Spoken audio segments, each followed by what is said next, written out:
Hello, everybody, and welcome back to the Drive Pink Dialogue, episode number 58. And we are here to talk about Inter Miami's monster win last night against FC Cincinnati, a team that, and in a game that felt huge. And then as we went through it, it didn't feel particularly big. Inter Miami gets out to an early 2-0 lead. And even though they get a red card or a second yellow in the 43rd minute, something like that, they see out the game relatively easily. It was never in doubt after the first 33 seconds or so. And Inter Miami cruises to a win that actually has significant ramifications for the rest of this season. We'll talk about that. We'll talk about the game. We'll go over the big plays. And as always, we will give out some awards. But for now, I'm your host, Scotty. I'm here with my co-host, Saur. How are you feeling tonight, my man? Always feeling great after a win, man. No complaints at all.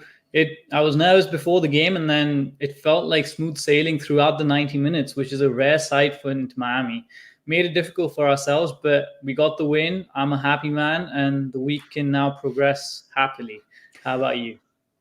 I'm good. Should we just do a vibe check real quick? Because we were bad. We were down bad a week and a half ago. And, if we lost last night's game, I think we would have been down really bad.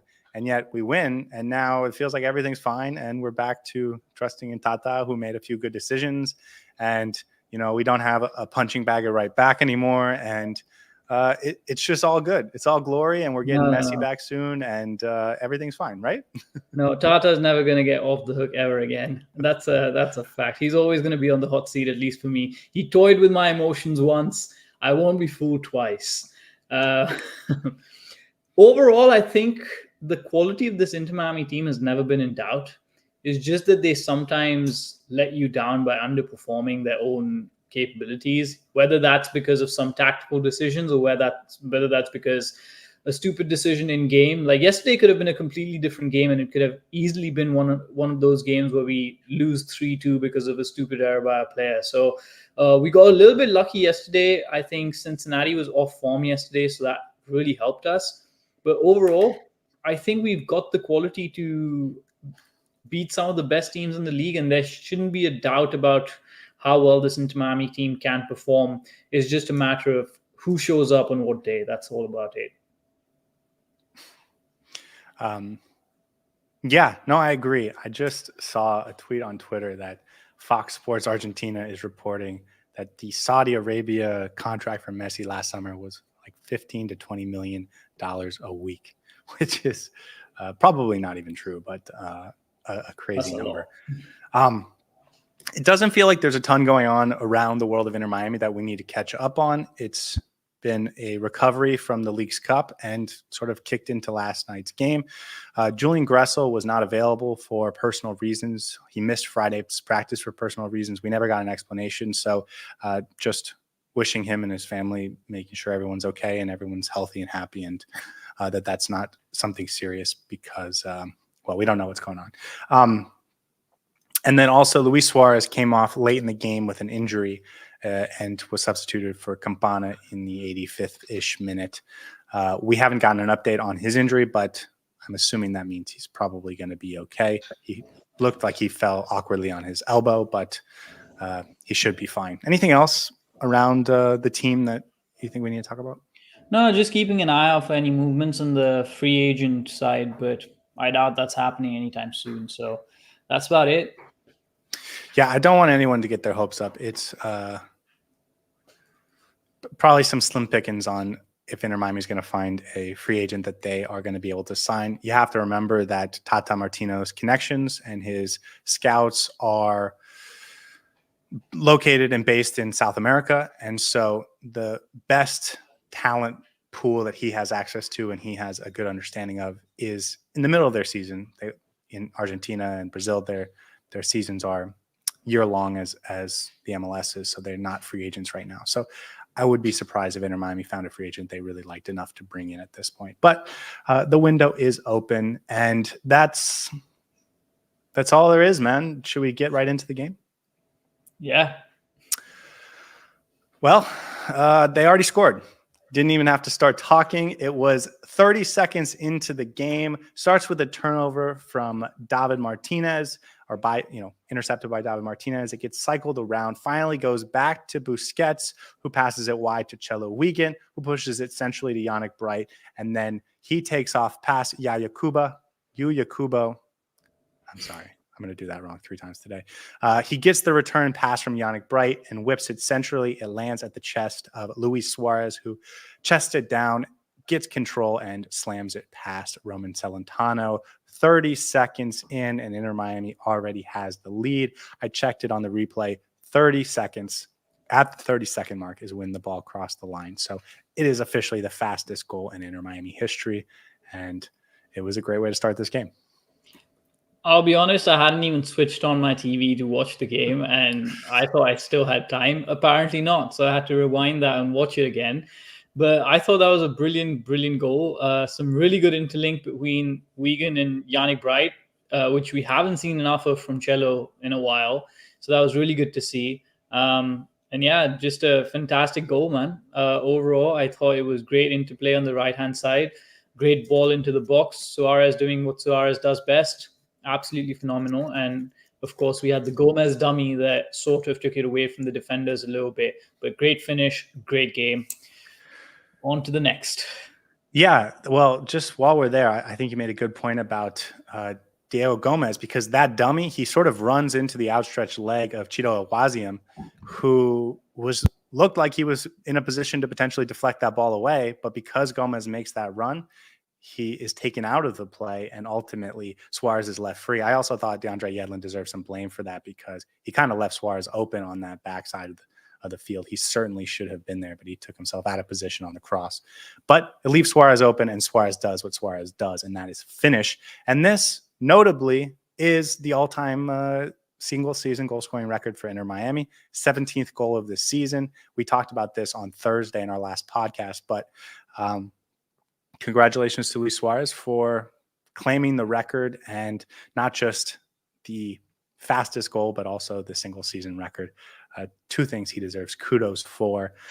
And also, I mentioned this last night, but I know some people listening to this don't watch our post-game reactions on YouTube. And so I just wanted to let you guys know the previous fastest record for Inter Miami was Campana's goal against Orlando City in 2022, which clinched Inter Miami's berth to the playoffs 2 years ago. The fastest goal now also clinches Inter Miami's berth to the playoffs in 2024. So lots of fun news to go around for Inter Miami 30 seconds into the game. And it didn't really stop there. 3rd minute, David Martinez has a nice ball over the top to Jordi Alba. Celentano comes off his line and takes himself out of position. And Alba, you would have expected to do a little bit more with that. He kind of flubs it, tries to make a pass into Suárez, but he knocks it off the thigh or hip of Celentano and kind of wastes that play. But just 3 minutes later, Inter Miami doubles their lead. Obinna Nwobodo makes a poor pass back to Miles Robinson from the midfield back. Matías Rojas intercepts it, passes it forward to Suárez. Suárez over Miles Robinson, receives it back from Matías Rojas, and has a nice finish. Inter Miami goes up 2-0. There was a deflection from Weigandt. I'm not sure that Celentano would have been beaten if it wasn't for the deflection, but the deflection does come, and Inter Miami gets the 2-0 lead 6 minutes into the game. And for the first time in quite some time, it felt like 7-2 was on the table. You're on mute. Let's not talk about the 7-2, because it was a disappointing scoreline towards the end of the game, but it surely felt that way. I'll be honest, I don't think Inter Miami were phenomenal, that they were just absolutely blowing Cincinnati out of the water. I think Cincinnati just didn't show up in the first 10 minutes. They were really surprised by how well Inter Miami was playing up the field, and it just, all those mistakes from Cincinnati, I'm glad that Inter Miami was able to capitalize on. Rojas with a good interception in the middle of the park. Again, a really good interplay between the two of them. I thought when Suárez dinked it over to Rojas' back, I thought he maybe squandered the opportunity and allowed the Cincinnati defenders to come back into position. But no, Rojas with a well-weighted pass to Suárez. And then that shot I was surprised that it actually went in from the angle that it did, and then I realized that it had taken a deflection because it became a lot quicker when it went in. But you're right; it probably would have been saved if not for the deflection. But at that point, it just felt like Inter Miami was just going to blow the opposition out of the water, and everything seemed to be working in our favor. So great start. You couldn't have expected anything less, and exactly what we needed, the revenge, right? 6-1. That's what we needed to do. Start early. Yes. And it was not only just a dream start, but you could tell that what Inter Miami was doing, that high press was really affecting Cincinnati, and it gives them a 2-0 lead. We've seen that a number of times of late. I do want to talk about that more, but let's just keep going. In the 8th minute, just a few minutes later, another opportunity for Inter Miami. Matías Rojas gets a shot off from about the 24 yards out. Ends up being tame and an easy save for Celentano, but it's really just all Inter Miami for those first 15 to 20 minutes. Finally, in the 18th minute, Cincinnati starts to get into it. Pavel Buka gets a ball in the box and gets a shot, but saved by Drake Callender. 24th minute, Aaron pass is intercepted by Chelo Weigandt, gets the ball to Suárez, but Suárez doesn't really get it right and kind of has a tame effort. 30th minute, this is the first real moment for Cincinnati where they looked very dangerous. It was a ball in from Luca Orejano, who has a really nice ball into Kevin Kelsey, who flicks it goal side, but Drake Callender with an incredible save. I thought that was his best save of the game, really bar none. Yeah, that should have gone in. I don't know how he saved that. So well done to Drake for having his wits about him. And then the last moment in the first half that I think was worth mentioning is the 39th minute second yellow card for Toto Aviles. He had already gotten a yellow card in the 11th or 12th minute. And so this sent him out of the game. I guess he doesn't actually get the yellow until the 43rd minute because he was down injured for quite some time. But that play really changed the dynamic of this game. It no longer felt like 6-0 was on the table, and it felt more like, because even though we had a 2-0 lead, they hadn't brought their big guns into the game yet. And we saw when they get going how quickly and how effectively they can put goals in the back of the net the last time we played them. At halftime, how nervous are you? Because you know he's coming in. You know Lucho's coming in. You know they're going to switch it up. I had flashbacks from that Columbus game where we were 2-0 up, and then Columbus brought on their big boys at the halftime, and it all just completely changed in the second half. I was very nervous, and I didn't think we were going to win from that point in time. I thought maybe a draw would be really good for us. I genuinely felt like Cincinnati could have done much more and should have done better. Even after they got Lucho Acosta, they weren't necessarily that good. So we got away with one there, but at halftime, I was very nervous, and I didn't think we were able to hold on to the lead. We had to score the next goal to win this game. That's what my feeling was. Yeah, I think it was especially strong because of how the last game against Columbus went, right? We were up 2-0, and it was similar game plan: press high, get an early lead, and try and sit back and close out the game. And Columbus finally was able to break through, and that just never really came for Cincinnati. The changes at halftime did come. It was basically a line change for Cincinnati. They took out their front three and put on Acosta, Sergio Santos, and they moved Yuya Kubo up.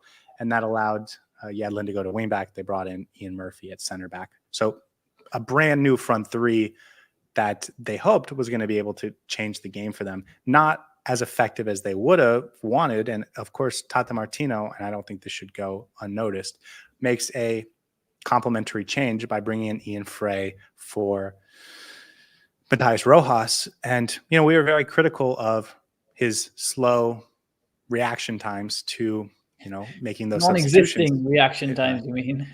Fair. And he goes right at halftime, and he does it in a way that he thinks is going to change the game. And I thought it did change the game. Putting a back five in the game with Lucho Acosta on the field took away a lot of the space wide and made it very narrow centrally. And I thought that was the key to beating this team in the second half. There wasn't a ton in the second half. I'll be honest. I was sort of, as I was rewatching the game, I was marking moments that I thought we should talk about in this rundown, and they just weren't coming. A shot over the post or a shot over the bar by Lucho, but nothing super, super dangerous. And And except in the 76th minute, I did want to make a note of this one. This is when David Martinez bodies off Yuya Kubo for the last man challenge, last man clearance, I guess, to prevent a goal. I think Kubo ended up being offsides anyways, but still a really nice play from David Martinez. And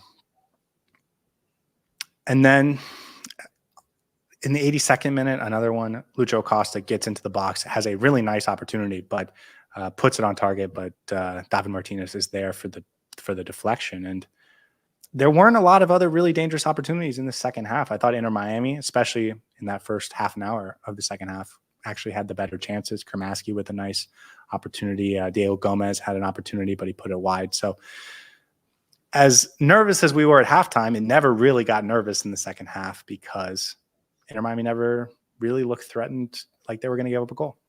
Yeah, and I think Cincinnati was coming so high up and they were all guns blazing for that goal. It left a lot of space in behind. And I thought Inter Miami could have actually got one on the counter quite easily if they'd just been a little bit more composed. There was an instance where Suárez and Kermaski were running down with Suárez with the ball, and we did everything right. Kermaski busted his gut to get there.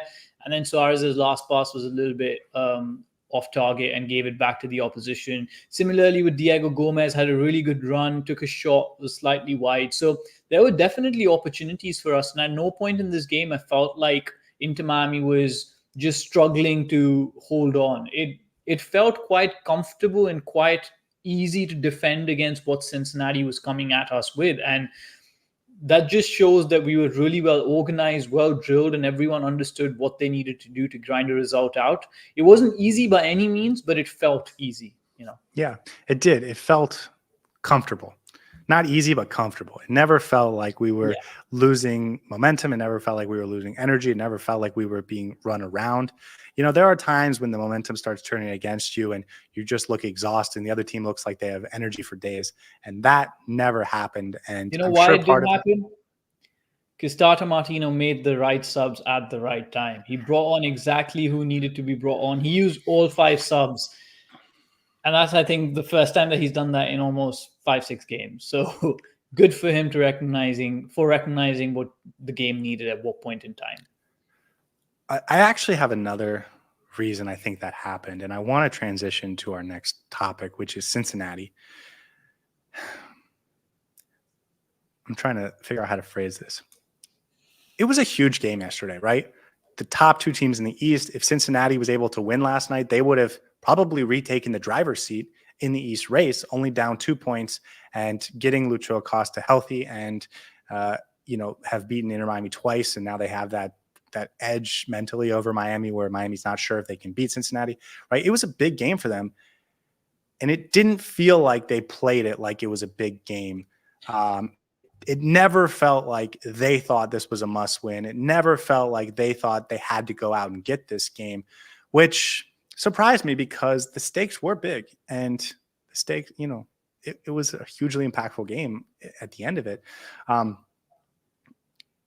There was a moment I want to talk about, but I don't know. Did you feel that same way? Yeah, 100%. I think as much as credit I would want to give to this Inter Miami team for showing up and A, scoring 2 early goals and then B, defending that lead, I think it was also contingent on how bad Cincinnati was. They had an off day at office. They weren't good by any means. And on any other day, they could have potentially gotten a result here, maybe a draw, maybe even a win with us in 10-man. But I think we were the better team through and through. I think we wanted it more. And over the course of 90 minutes, we deserved to win this game. And Cincinnati just didn't show up the way they normally do. So good for us, but that doesn't take away from how well Inter Miami played, I think. 43rd minute, well, the 40th minute-ish, Toto Aviles gets a second yellow, and he gets sent out of the game. I thought they should have brought in Lucho Acosta right then. You got another 13 minutes of the first half, or 12 minutes of the first half, and he's your best player. Even if you don't score a goal, by putting him in there, you signal to your team, we are going to go win this game now. Like, that is an instant from the coach momentum type of move, saying we're only down 2. We have the better team now that we're up a man. This is our game to go out and win. I'm going to put my best pieces on the table right now and go for it. And they didn't do that.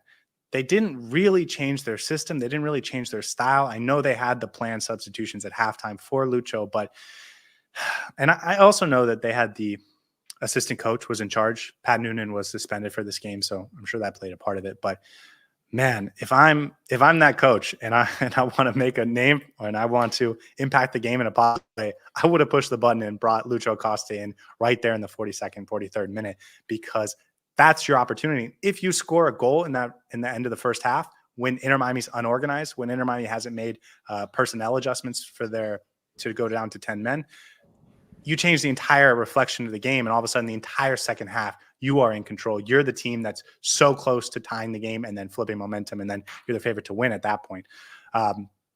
So that's my sort of takeaway, and my thought was, man, there was an opportunity for them to go for it right away, and they didn't take it. They let the momentum settle. They let Inter Miami make adjustments, and they were never really able to capture the momentum of this game. And I thought because you had Lucho on the bench, there was an opportunity there.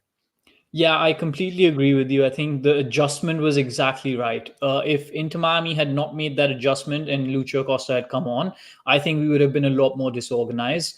And the fact that it happened in the 43rd minute when we were able to go into the half protecting our lead, that really helped our case, because if they brought on Lucho earlier and he got the momentum with him, the game would have shifted very, very quickly. And I felt like this was a game where if Inter Miami conceded one, they would concede two.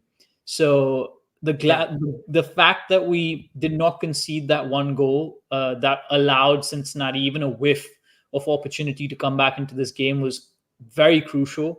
And it all started with their decision making to not bring Lucho on. But yeah, I agree with you. It could have changed a lot more, but I'm glad that it didn't. And I understand as an assistant coach, I understand like soccer doctrine is not to make a first half sub, but it just felt like, man, like a really good coach would have pressed that button right away. And, maybe that's why he's an assistant. It's counterintuitive, isn't it? Because you're like, okay, we've only got a couple of minutes. We'll wait till second half and, use the halftime to figure out exactly what subs we want to bring on and what changes we want to do. But Lucho Acosta is a no-brainer, right? You want to bring him on regardless. So it's an interesting one. And I don't think many coaches would actually make that change. So I don't blame him for not doing that. Yeah. If you're listening and you ever thought, why aren't these guys coaching? Now you know, because I'm the guy that would have made that stupid decision. But I think it might have worked. Orellano, I thought, had a really bad first half. Nico Gioacchini, this was his debut for Cincinnati. I thought he was pretty poor. He came off at halftime. Weigandt, also not his debut, but his MLS debut. They just got him a couple weeks ago.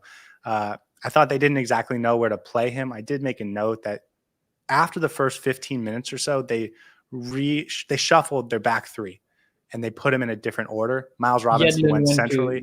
Yedlin went to the opposite side. Awaziem went to the right side. And I thought that did help them play out of the back. It did help them beat our press a little bit. And so part of why we were able to press so successfully in the first half is because they didn't know how to use their pieces right. Part of that is because they have a new player in Awaziem. So a lot of reasons why things went Inter Miami's way. And I did think Cincinnati's decision-making, Cincinnati's personnel was a bigger factor in why this game went Inter Miami's way, more so than just, or as much as Inter Miami just playing really well.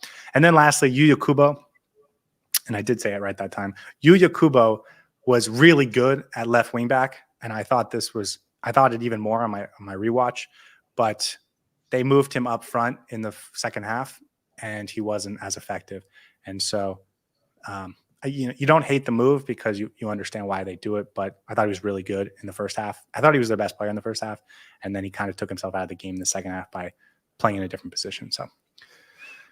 Yeah, I think even man-to-man, Cincinnati didn't have the best night. Their midfield was quite absent. I think Nobodo had a game to forget. Obviously had a hand in that second goal that led to the goal. Yuya Kubo, I think, was their standout player for me. I really like him as a player. He's so versatile and can play so many different positions. Really good player, and I thought he was the best player for Cincinnati on the pitch. But the rest of them had quite a night off. Honestly, like it didn't feel like they were on their top game. Yeah, And Wobodo that was also happens. not great. Yeah. It Um, happens. okay, I want to talk about Cincinnati again at the end, just as a part of talking about the Supporter Shield race. But let's move on to Inter Miami. The biggest tactical adjustment was at halftime. Ian Fray comes on, and I wanted to talk about this for a few minutes because I thought this was really smart from Tata Martino, and I thought it made the second half what it was. Ian Fray comes on. We go from what was a 4-4-1 in the last 10 minutes of the first half after the red card to a 5-3-1, and getting 5 guys on the back line, I thought really changed everything, because when you were getting beat in the first half, and especially in the last 10, 12 minutes of the first half, it was from that wide channel, Orejano and Yuya Kubo. And so by pushing it to a back 5 and having your fullbacks play really deep, you were able to prevent them from exploiting wide spaces like they were in the first half, and especially like they were in that game in Cincinnati. Yeah, I think even before that, I was a little surprised that we were playing that 3-4-3. It's a formation that I like, actually. I don't mind the 3-4-3 formation with Sergio Busquets in the middle, because I think it allows us a little bit more stability in the middle of the pitch with Jordi Alba and Wigan pushing high up. I think if Fray's in there, this would be a really good formation. And then the switch to the back 5 was, I think, essential. Tata Martino had one decision to make, and that was how we're going to set up with 10 men, and he made the right decision. Anything else would potentially have opened up in a lot of different ways, and Cincinnati could have potentially capitalized. By putting a back 5 in there, you're also defending your box by having 3 players in the box and defending any gaps that come through, any through balls, any runners from the middle of the park. You're protecting all of that. And by having the 2 players in the flanks, you're protecting anything that's coming on the inside. There are a couple of instances where Cincinnati was able to put in a cross, but because we had so many bodies in the middle, it was quite ineffective, and we were covering every single person that they were targeting to get the ball into. We left them shooting from out of the box from long distance, and I think Drake Callender had a really good game, both in terms of shot stopping and in terms of commanding his box and making sure he's the first man to the ball every time it's popped into his D. So overall, I think that setup with the back 5 was very, very important for us to grind out that result and allowed us to protect all avenues of attack that Cincinnati had to offer. And I think the reason why Cincinnati was so good last game, or one of the reasons why, is because Lucho Costa was able to get into space wide and then whip in balls and be dangerous and cut in. And he did that once or twice in this game, but it wasn't consistent like it was last time. And so when I give Tata Martino credit for this, it's not just that he made the right decision when we went down to 10 men. I think that was the plan when Lucho Acosta came onto the field. I think this is something he had as a potential solution to what Lucho Acosta did last time. And so it's not just that he made the right in-game adjustment, it's that he had this plan from the beginning. He knew, or at least he realized last time, that he has to play this way in order to stop Lucho Acosta. And so the fact that he brought it out right when Lucho came in, I thought was telling. And I'm interested what it would have looked like if we still had another runner up top that could have, if we had 11 men, that could have, gotten us a third or a fourth goal and really put the game away. But not to be. So I it is what it is. The press. They mentioned this in the very first few minutes, that Inter Miami's been a lot better in the press of late, or the last couple of months. And I wanted to have a conversation with you about this because I am a little uncomfortable with it. I'm unsure of how much we should rely on it right now because of Luis Suárez. Over the last several games, we have been phenomenal for the first 15, 20 minutes. And then our press has really struggled to keep up the intensity after that. And it gets tired. And that makes sense because they're working really hard. But it's getting exhausted and ineffective much quicker, and then non-existent much quicker over the last couple games than it was when Campana's up there.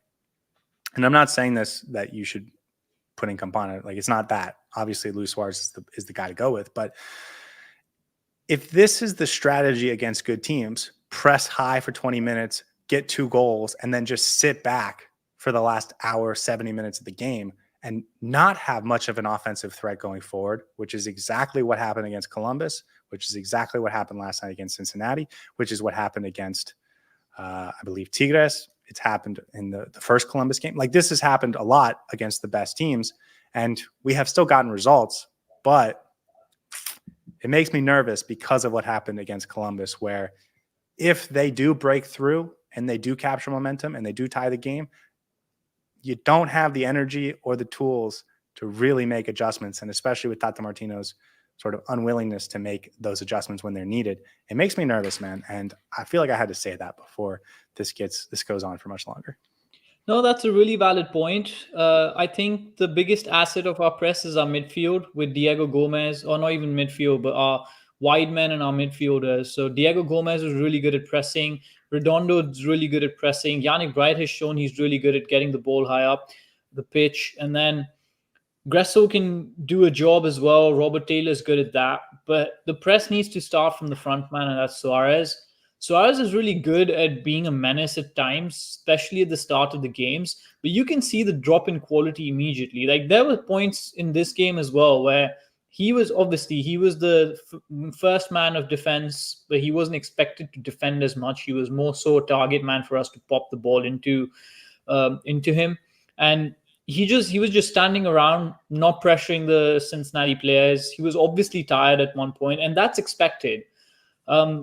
So I agree with you that I don't think with Suárez on the pitch that can be a sustainable strategy, because you start so hot and so intense and then you drop off, but the drop off is really significant.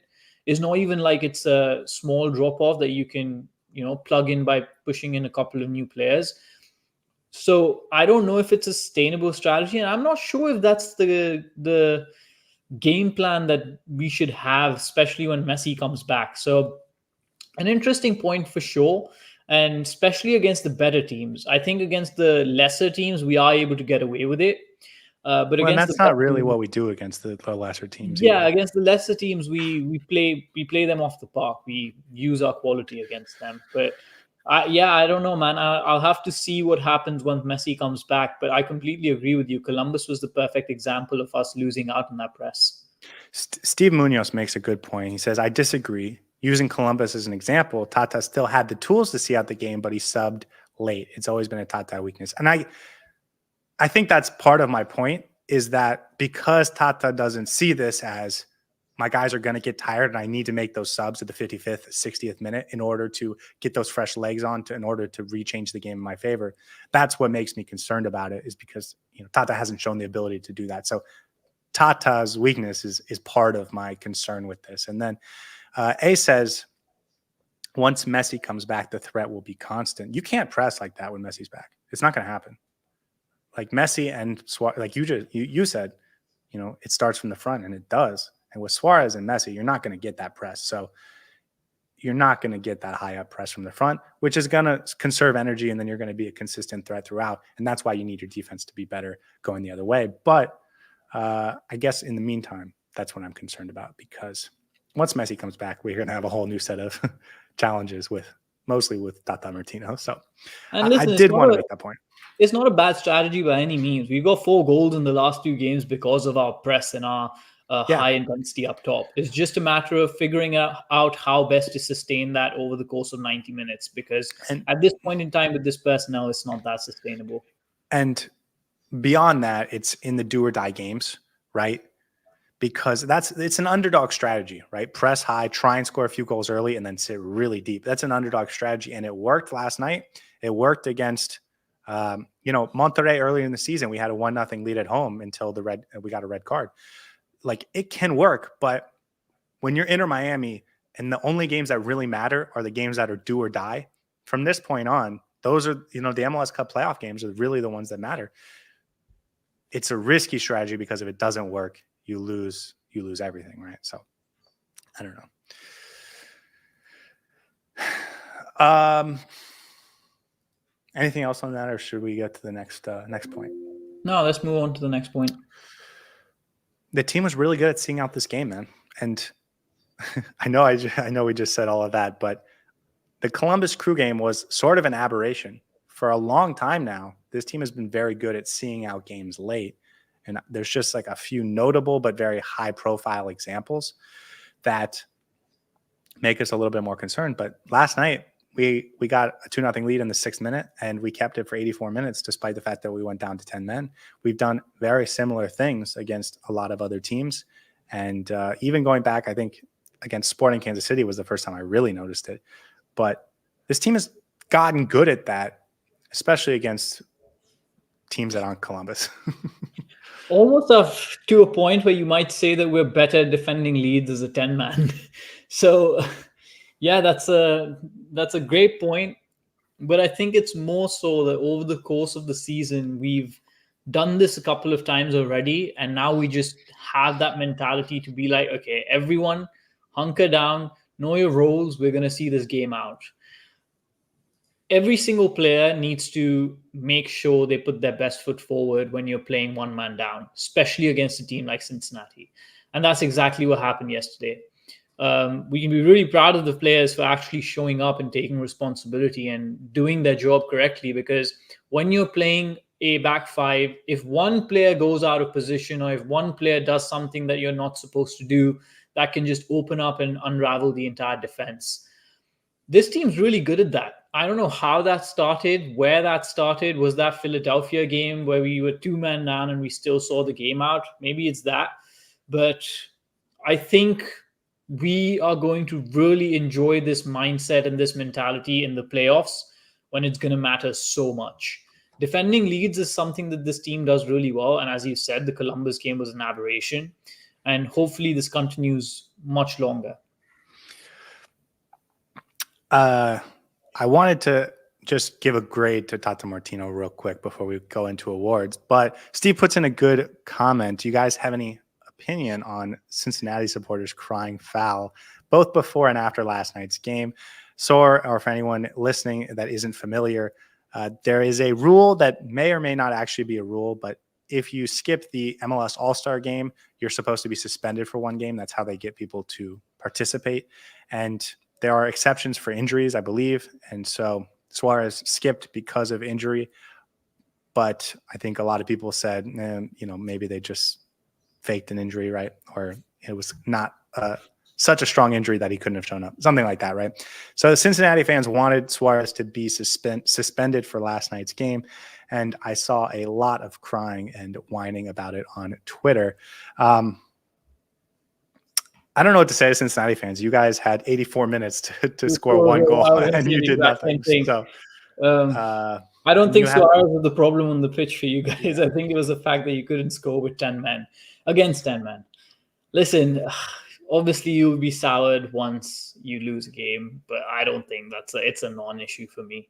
It's quite funny that Suárez put two past them after they were crying foul before the game, and obviously got louder after the game. So it is what it is. I don't even know if this game would have been the one where he would be suspended, though. Would it? Would he be suspended for a Leagues Cup game, or would it be this one? No, MLS. Okay, fair.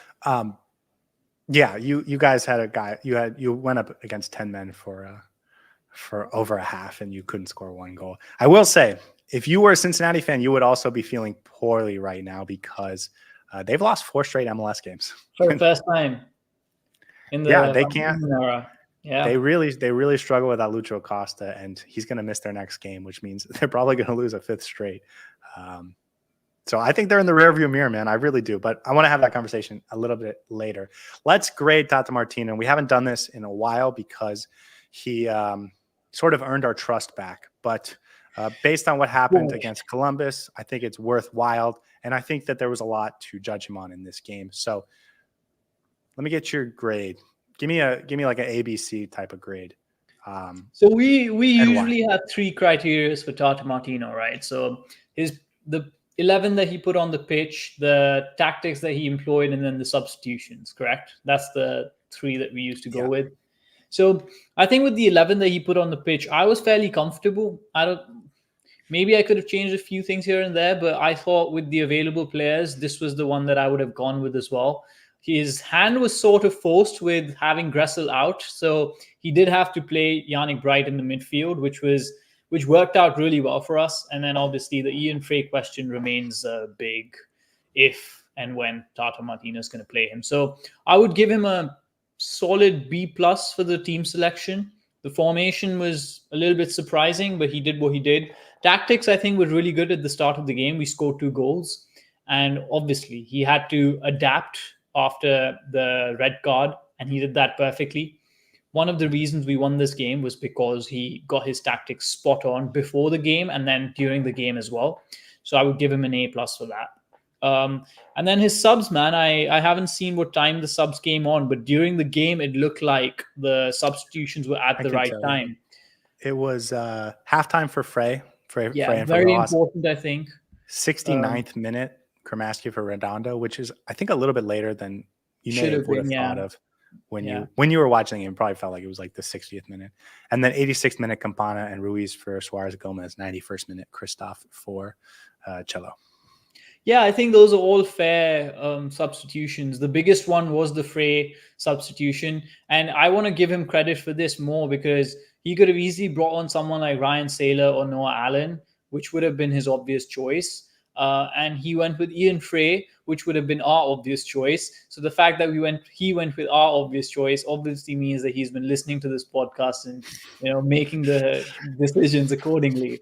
But no, he made a good decision in putting Fray on. I didn't think Fray had one bad pass in him. He was really good, very solid. And overall, I think I'd give Tata Martino a solid A for his performance in the game yesterday. Yeah, I agree. Maybe an A- just because I would have liked a few different players in the starting lineup, but I think the guys did perform that he put out there, so it's hard to second guess them. And then he got the tactics right, and he made the in-game adjustments that I think he had planned, and those were right. And then hard to hate on the substitutions when you win 2-0 against one of the best teams in the East. So we can't complain, but give me an A- for Tata because I'm still a little salty about him from last game. I have been it's once bitten, twice shy sort of a scenario, and never again am I going to trust Tata Martino. That's give it 3 weeks. So you're going to be fine with him again, and then the playoffs, you're going to be never again. Yeah. Okay. I don't want to earn Tata's trust right now. So let's get into awards. Does that sound good? Yep. As always on this program, we give out 6 awards: a Inter Miami Man of the Match, a Heron that flew north, and then 2 individual awards each. I will tell you, I have 3 people I want to talk about. And so if all 3 go before my second award, I'm not going to give a second award. I don't think they will. But in that case, there's no other player I really want to talk about. So because you went first last time, I will go first this time. And we start with the Man of the Match. And I think it goes quite clearly to Luis Suárez. We talked about it at the very beginning, but he wins the game for us 30 seconds in, which ultimately became the winner. He scores 2 goals in 6 minutes. We talked about on Thursday, he had a chance to break the single season Inter Miami goal scoring record. He did that 30 seconds in, and then he made a statement 5 minutes later. And he was good in terms of holding up the ball. I mean, he was really, really good in this game. Hopefully he didn't have any problem. I know he came off injured late. It looked like he had an elbow thing. He landed awkwardly on his elbow. Hopefully he's fine. But I don't know what else to say, man. He's just really, really good at soccer. Yeah, great award. I think I would have given the Man of the Match to him as well by virtue of him scoring 2 goals. I don't think anybody else can take that from him. He could have had a hat-trick as well. He had a couple of really good chances that he sort of scuffed the shot, but when it mattered, he scored 2 goals and some really good finishes as well. The first finish was really good. The second finish was at a tight angle, squeezed it through. So Suárez doing what Suárez does best. He's slowly and steadily, like not even slowly and steadily, let's be honest. He has a quietly good game every single time. He'll score 1 goal and then he'll just chill and relax. Then he'll score 2 goals and then he'll just, not be as effective. But that's what he is and that's who he is. And he's that sort of a player who's maybe going to have an absolute nightmare of a 90-minute game. And then in the 92nd minute, he's going to score a hat-trick. That's the kind of player that he is. Well, it's a slap in the face of all those haters who said that he's washed and he can no longer play because he's now broken into Miami's record. So take that, everybody, including Taylor Twellman, who said that he has broken knees. So there you go. Suárez man of the match, and deservedly so. Yeah, he is also now 4th all-time in Inter Miami's goal-scoring charts. He was tied with Robert Taylor and tied for 4th with 16, and now he's all by himself at with 18. So again, just more history for Luis Suárez, and I think we knew early on that he was gonna be fine. And I remember us having this conversation back when we had 3 people listening to us that I could never not trust Luis Suárez because of what I saw from Gonzalo Higuain 2 years ago, and that the renaissance came back and the quality and the class came back. And Luis Suárez didn't even make us wait a year and a half. He just did it right away. And so, I mean, that Orlando City game just to kick it off. And probably nothing makes me happier than to see Taylor Twellman be wrong about Luis Suárez. And hopefully he's wrong about his other predictions about Inter Miami. Yeah, I think you got it right because I was a little skeptical. But hey, I will accept my mistake in writing Luis Suárez off. Okay, our second award is the Heron That Flew North. And as you guys may know, the herons from South Florida do not fly north for the winter because it's nice and warm and there's a lot of sunshine in South Florida in the winter. So they just stay put. So if you find one flying north, they are doing the wrong thing. Tell me, Saur, who does that remind you of from last night's game? I'm gonna change the name of the award for today's podcast and call it the Heron That Tends to Get the Red Card Award every other game. And that should tell you exactly who this award is going to. And that is Toto Avilés, unfortunately. Yeah, it's only his 2nd red card of the season, but it is his 12th yellow card. And this has felt like it's been on the table for him quite frequently. I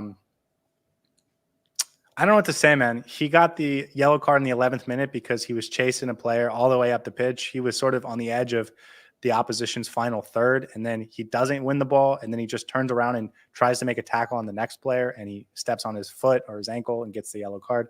The second one, he goes in recklessly. I don't even think the contact was particularly bad, but it's certainly a yellow card, and he gets sent off in the first half, and it's just like, what are you doing, man? And the worst part is he actually was playing fine. He was playing really well. There were a couple of instances where I think Kubo got free or a couple of others got free, and they were one-on-one with Callender, but Avilés covered the area, got in the right position, stopped them from scoring. I thought he was doing well.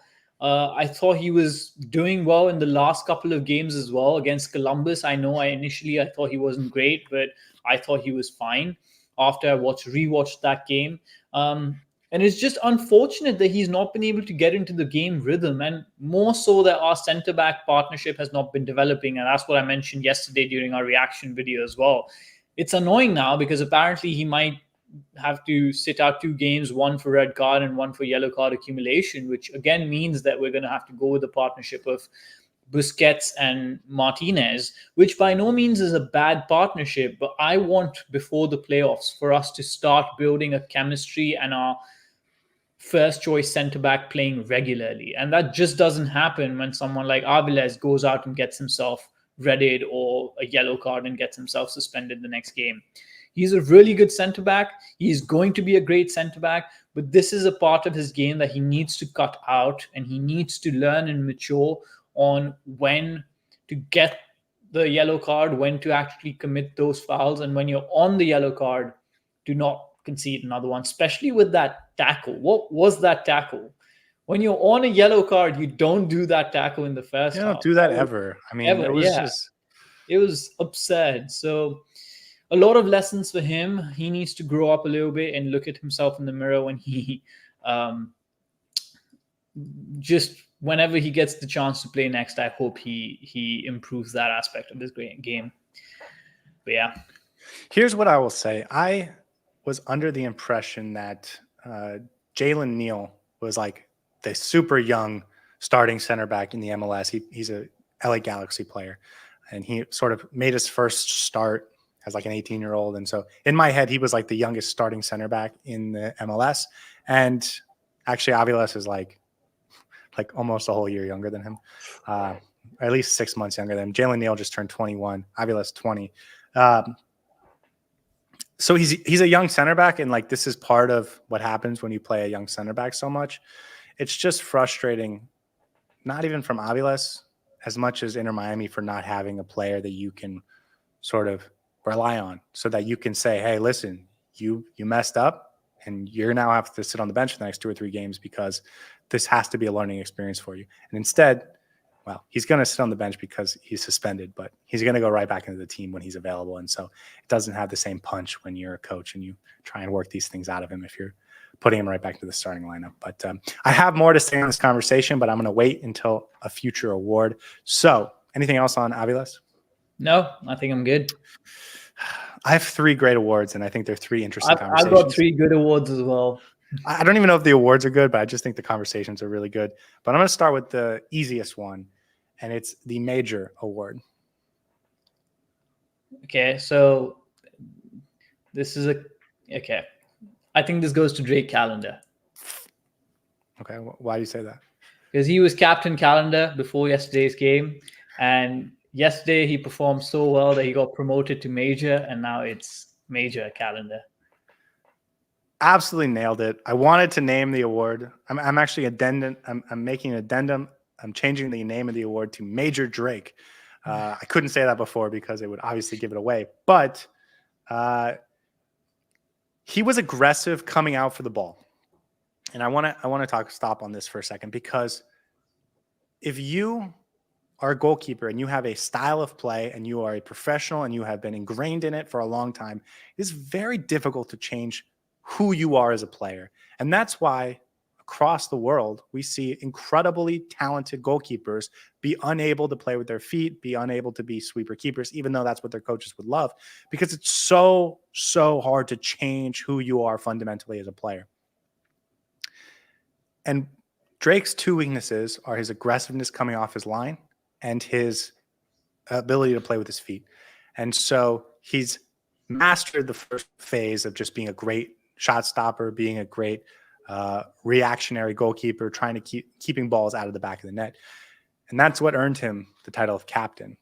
But if he can evolve the next phase of his game, which is being aggressive, being quick off his line, being that sweeper keeper that is helpful in defense and allows you to play a higher line, like that's like the next evolution of his game. And then, we'll save the playing with his feet for, the end. But if he can develop that, and I'm sure he's been working on it, but if he can start bringing that into his on the field performance on a consistent basis, he's going to be a better goalkeeper for it. Inter Miami is going to be a better team for it. It's going to allow us to do more with our back line because of it, which is going to allow us to play more expansively. It's just going to be good for the entire team.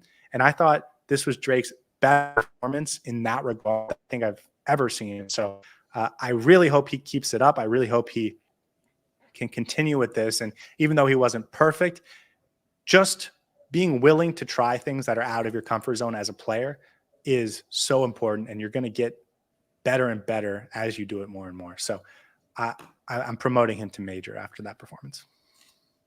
I had an award for him. I think I had a better name for that award, but I'm going to keep it in my pocket for next time Drake Callender has a great performance. But I agree with you. I think there was one instance this season where I saw him come off his line a little bit. Was it against Charlotte? Was it against? I'm not sure which team it was against, but he did that once. But yesterday was so evident in how he was trying to command the box a lot more, especially once we went down to 10 men. And he did it well. He did it really well. There were a couple of instances where he saved it and then went out to punch it. And that was when I think David Martinez had to make that last-ditch tackle. So it felt like it was an instruction because he had his defenders covering the back line as soon as he was going up to collect the ball, or if he was going out to punch the ball. Weigandt had a clearance off the line on a header as well when Drake Callender was slightly higher up in the box. So overall, I think that was a really important aspect for us to be able to defend the balls coming into the box from someone like Lucio Costa, because when your goalkeeper is the only one who's allowed to handle the ball, and it's obviously 100 times better than anyone trying to head it. So when you have an aggressive keeper who's able to collect those balls coming in, it allows you to be a lot more compact. And I think for me that worked wonders yesterday. And Drake Callender had a great game, man. He had some really good saves. I would love to see how many saves he made, because I think you used that stat yesterday where he had 5 saves in the box, I believe. 5 saves in the box, 7 total saves. That's phenomenal. And he prevented a 1.10 goal. So that's phenomenal for a keeper. So I didn't actually talk about his game at all or his performance. I just wanted to have that conversation about him developing. But a huge save in the 30th minute on a Kevin Kelsey flick on. That was just pure reaction, pure instinct. Had another nice save in the 18th minute on a Pavel Buka shot. He came for the ball a number of times, especially in the second half or late in the first half, when the ball was put forward and he was quick off his line and collected it before anyone could get to it. And then he had a couple nice saves in the second half, including one in the 90th minute when Arellano shot it from distance, and in the 81st minute when Kubo shot from distance. And that's the one where he sort of punches and then he runs back out and punches it again. Sudalagia, sorry, certainly mispronounced that, says that Drake wants that US MNT spot, and I believe that Poch is coming is his driving force.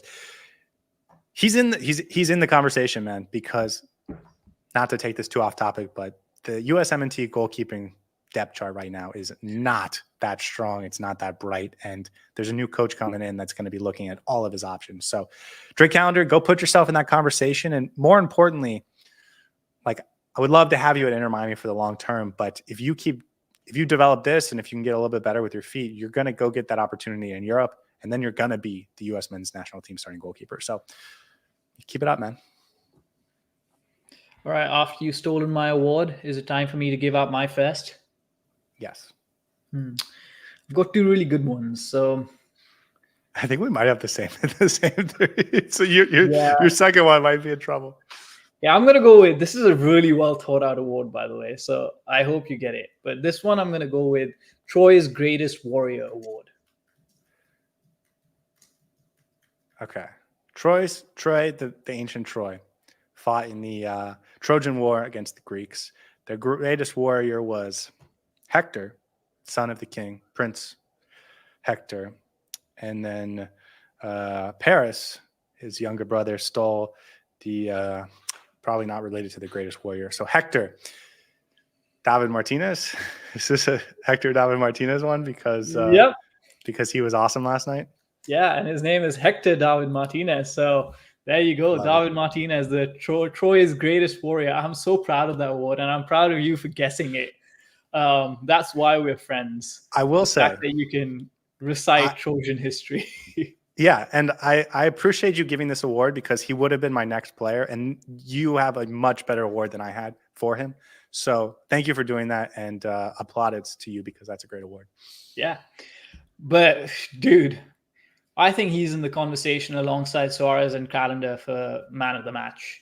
I thought he was phenomenal, especially hasn't played that many games with Inter Miami, and he organized the back line so well. He was strong, confident, composed, almost like a Rolls Royce in there. So smooth. And I really like that aspect of his game. I want to see him play in a back 4 to see exactly how well he commands the center-back line. That having Sergio Busquets next to him obviously helps, because the experience of someone like Busquets in organizing everything and getting everything sorted. But he's just so good, man. So smooth, really good with his feet, commands the air, had some really good headers. That clearance by Kubo that he had prevented a sure shot goal. Very smart. What else can I say, man? I'm running out of adjectives. Let me take over for you then, because he was awesome. And he was the single player on my rewatch that I thought performed way better than I thought on the original. And I thought he was good last night, but he was so good. He was our best player in the second half, no doubt in my mind. He finishes with 7 clearances, 5 interceptions, a block shot. These are Yannick Bright numbers, and that is saying something. He was awesome. He had that huge moment, and I want to pick out the exact minute because I did write it down. 76th minute, there's a need for a last man clearance. Yuya Kubo is right there to tap it in, and David Martinez bodies him off and just clears it away. An incredible moment. That was, I think, a goal scoring play, and I think the most important play of the game after the first 6 minutes. And yeah, I think he was the best player in the second half. And if it wasn't for Suárez, not just scoring the 2 goals, but also having all this history and accolades go along with it, he would have been in consideration for man of the match because he was phenomenal. And just like you said, man, I'm excited for it. I'm excited for him. My award was going to be imported from another league because of what Tata said about Columbus Crew. This guy plays better than an MLS defender should. And I'm just really excited to see him. And I saw someone earlier mention that if he was available versus Columbus, we win that game. And based on what he did in the second half last night, I wouldn't doubt it. He was awesome. Yeah. And that's why we need to keep our center backs away from the red cards, man. Really hurts us. Yes. Okay. Number 3. Sorry. I swear if we have the same one, I don't have another award after this. So you better not have the same award. I'm sure there's a player you can give an award to if this is yours, but I'm going to give the option C award. Does that go to option C award? So he's not option A, he's not option B, he's option C. And yet he performed well yesterday. Is that Chelo Weigandt? No. Okay. Your line of thinking was wrong, and you might not understand this line of thinking. But in high school and middle school, and especially in high school, you have these standardized tests, these multiple choice tests, and they say, the euphemism is if you don't know, just pick C, option C. That's the most likely to be right answer, and that's why I'm giving it to Sergio Busquets, who isn't option A. He's not the first name there. He's not even the second name there. But I think he's the right person for the job. I know I am on somewhat of an island for this. And I will grant that Sergio Busquets is a better midfielder than a center back. But I think for this team, Sergio Busquets playing along the back line as a center back is what makes this team best holistically.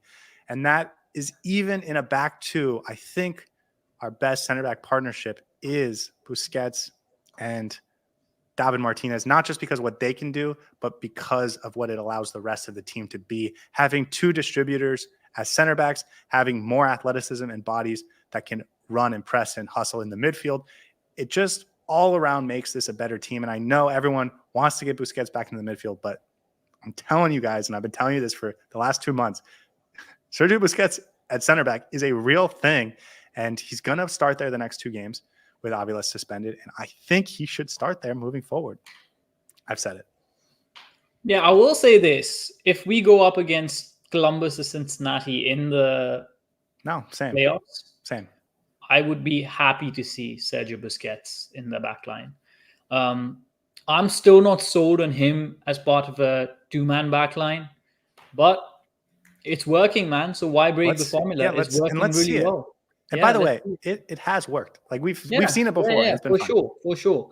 I want to see him in the midfield at least once in the season again, just to remember what that felt like and then make a judgment of how we are. But I agree with you, man. There's absolutely a case to be made about him being our top 2 center backs. He's phenomenal. And he has absolutely no business being that good. At his age, facing someone like Lucho Acosta being in that back line, he didn't flinch once. And he just dictates play so well from the deep, allows us to actually flow. If we had 2 Sergio Busquets, that would have probably solved all lessons. But great game from him, man. And I think he's definitely an on-center center back when we need somebody. Dude, I think he's the answer at center back. Here's one question, though. Do you think Sergio Busquets playing as a center back has sort of stunted Ian Fray's growth in that role? No, I don't think Ian Fray's. I don't think Tata is going to put Ian Fray on the pitch. And I also think Ian Fray is going to most effectively help this team as right back. I don't want to open the Ian Fray can of worms. Not today, guys. For the next. was that maybe did I steal your award? No. You didn't Okay, steal my good, award. good, That's good. good. I would have felt bad. Yeah. All right. I'm gonna go for my final award, and this is Ticket to the German Spa Award. The Ticket to the German Spa Award. Specifically German spa, not any other spa, German spa. Yeah, no, okay. So this is obviously referring to when Julian Gressel got a seat on the bench, and then he came off and he went off over the next 2 months. But Chelo didn't get half a game off. But Ian Fray did. I don't know, man. I don't know. You've stumped me here. Is it Chelo? It is Chelo Weigandt, because even though I think he had a really good game yesterday, I think he still needs to go to that spa to get the full recovery from what the Julian Gressel special. I think he had a good game. He wasn't bad, and I think he's worth mentioning. Definitely, he assisted the first goal, got in good positions, had some really good passes, didn't do anything wrong defensively either. So overall, a really good game. But I still think Ian Fray is the better option there, man. And for Chelo to be fully back to his best, he needs to rest a little bit. I think he's played too many games. And for me, I want to see Ian Fray in the next couple of games. We are playing. Who are we playing in the next couple of games? We play Chicago next weekend. Chicago and then Philadelphia. Both games, I think we can rotate a little. And I'd love to see Ian Fray back in the lineup. So hopefully Tata Martino saw Chelo Weigandt's performance yesterday and was like, you know what? You deserve a rest. Here's a ticket to a German spa. Go have a time off. I think that Chelo probably deserved to be talked about. He has been under a lot of criticism lately because not only has he had poor performances, but he also has been sort of standing in the way of a young, exciting Ian Fray, who a lot of fans want to see. He did get an assist. He had actually not just that moment, but 2 or 3 positive moments, I thought. And overall, I will give him a solid performance in this game, to above average. I will say, and I'm just going to say this and leave it at that because I don't want to get hypercritical of him. I thought that there was a lot of opportunities for him to do things that he could have impacted the game in a more positive way, or he was in the right position. But I don't want to be hypocritical of him because he was a positive player in this game. And that is a step in the right direction for him. So I will just say that let's give him the assist. Let's give him the thumbs up and the high five, and let's not dig too deep into his performance because I think we're best if we just stay with the high five and the thumbs up. Yeah, I agree. Anyone else in this game that you want to talk about? I know we both came up with 3 awards, but it feels like we haven't seen a ton of Kramaski lately. He got on the pitch. David Ruiz got on the pitch. Christoph got on the pitch. He was injured for a little while there. Campana got a few minutes late. Matthias Rojas gets another assist. He's got a nice little goal scoring or goal contribution streak going. Yeah. Jordi Alba had an opportunity early, but I thought in the second half he did what we needed from him, which was patrol that left side, that left flank. Redondo, I thought, had a good game. I considered giving him an award, not outstanding, but especially considering what he did last time against Cincinnati, I thought this was a really positive performance from him. Diego Gomez, solid as always. Yannick Bright, solid as always. So I don't know, any of those guys. The team itself was solid, man. I think everyone played their part. So great team play overall, I think. Okay, I want to have one more conversation, and then I have a few announcements, not announcements, but just what to look forward to in the world of soccer at the end. But let's talk about the Supporter Shield, because Inter Miami has one hand on the Shield right now, I think. LAFC and Columbus Crew both not playing last night because they're playing tonight in the Leagues Cup final. But Inter Miami wins, the Galaxy win. RSL loses, I think. Yeah, RSL loses. Cincinnati loses. It just feels like Inter Miami's got it, man. The next closest team is the Galaxy, who are 4 points back, but we do have a game in hand on them. LAFC, I'm interested in. They did add Olivier Giroud. They have 2 games in hand on Miami. So if they win both of those, they'll be 3 points back. And obviously, Inter Miami's not going to get an opportunity to play either of those teams for the rest of the season or the rest of the regular season. But the Galaxy signed Marco Reus. He had a really positive debut last night. And then we'll see what LAFC is. But as far as the East, Cincinnati, 8 points back, even on games played. Columbus, they have 3 games in hand, but it's a 13-point gap. I think we've got the East wrapped up, man. I really do. Like, I think it would take an Inter Miami collapse for us to not win the East. And considering we haven't even had our best player for the last 3 months, it's really positive. And I looked this up today. Our last win with Messi was against DC United, the game that Campana got the extra time winner, 1-0. That was our last win with Lionel Messi. He played 2 other games against Atlanta and St. Louis City, but it's been so long since we've had him and had a winning game with him. That was over 3 months ago. So that's wild. That is over 3 months ago. It almost feels like this team has never had Lionel Messi. Can't wait for him to be back, though. Yeah, May 18th. I think I said this yesterday. It's all in our hands. We have one hand on the trophy. It's up to us, man. We can actually win the Supporter Shield. So why not go out and do that? Unless we absolutely collapse towards the end, I see no reason why we don't at least finish top of the East. I think on this show we've always been very much like a go win it, like do it, go win it. It's a trophy, or it's it's a prize. Go win it. And I know some other people and some of the thought process has been like, don't worry about that. Just make sure you're good to go for the playoffs. But considering how the CONCACAF Champions Cup went, considering how the Leagues Cup went and not succeeding there, I think winning the Supporter Shield is like a way to make this season into a positive. If you can win the Supporter Shield, if you can then go on to win the MLS Cup, you win both of those, it's a great season no matter what.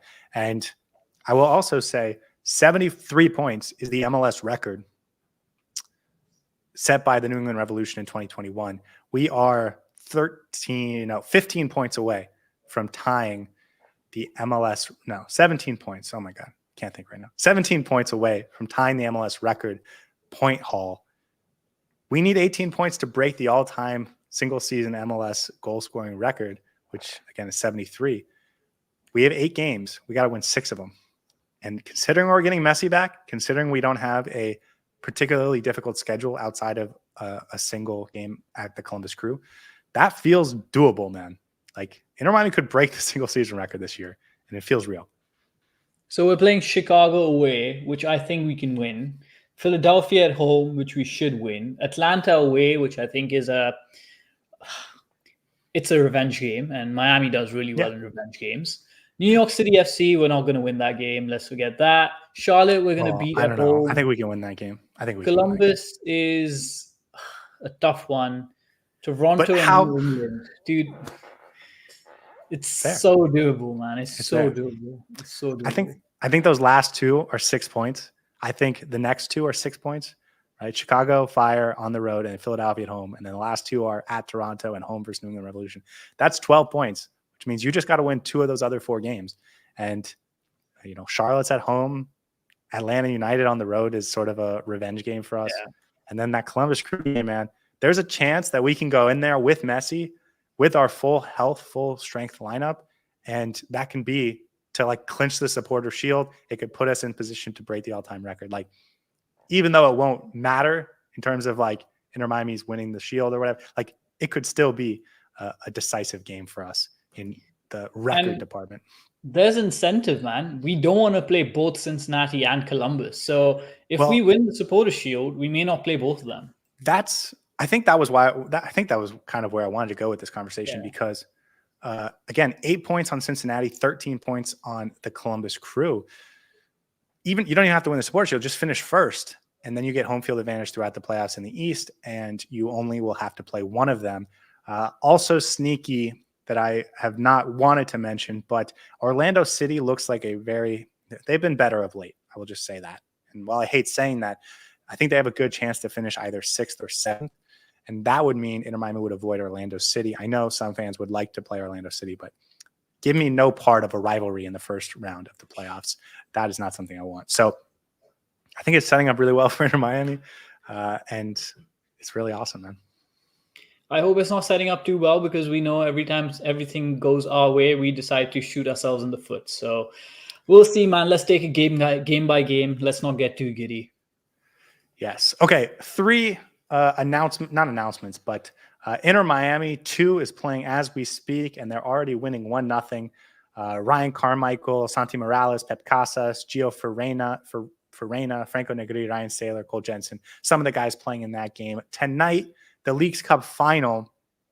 I wasn't really planning on watching this once we got eliminated, but now that it's Columbus versus LAFC in a title match, I think will be really interesting and informative for what it might look like if Inter Miami has to play one of these teams in the playoffs. So I am interested in it. I'm probably going to watch that game after all. And then Tuesday night in the US Open Cup, and I know we haven't really thought about this in the last 6 months, but the US Open Cup, the Indianapolis 11, Indy 11 is playing Sporting Kansas City in the semifinal for a spot in the final. And if they win that game, they have Indianapolis, the Indy 11, which are a USL team. If they win that game, they have an excellent chance to qualify for the CONCACAF Champions Cup next year. And what a trying not to say something bad here, but what a response from a USL club to the MLS basically dropping out of the US Open Cup if they could claim that CONCACAF Champions Cup spot. I would love to see it, and that game is on Tuesday night. So if you're interested in that, if you want a little revenge for the US Open Cup from a American soccer perspective, root for the Indy 11 because they could crash the Continental Party next year, which would be, I think, really fun to see, especially if Inter Miami already locks up a spot. Yeah, we love football for all its romance, so why not? Anything else before we hop off? Well, since he's been done and dusted, hopefully we don't see them in the playoffs. We'll see what happens, but feels like it, right? It feels like it. I don't know. We'll see. We'll see. It does. If we don't ever see them again, good luck to them. I hope they lose. And if we do see them again, then we'll see you when we see you with Lionel Messi. Yeah. So, yeah, hopefully that's it for Cincinnati. Although I will say, I think I'd rather see Cincinnati than Columbus in the playoffs, especially at home. But we will see. Guys, thank you so much for being a part of this. Thanks for being in the chat. That is always the best part. And it makes us, fills us with warm feelings to see that you guys want to participate with us because we would be happy just to do this as two knuckleheads. But you guys joining in makes it a lot of fun. Other than that, guys, we'll be back for a midweek episode of a topic to be determined. And we'll see you guys then. Have a wonderful night and a wonderful week.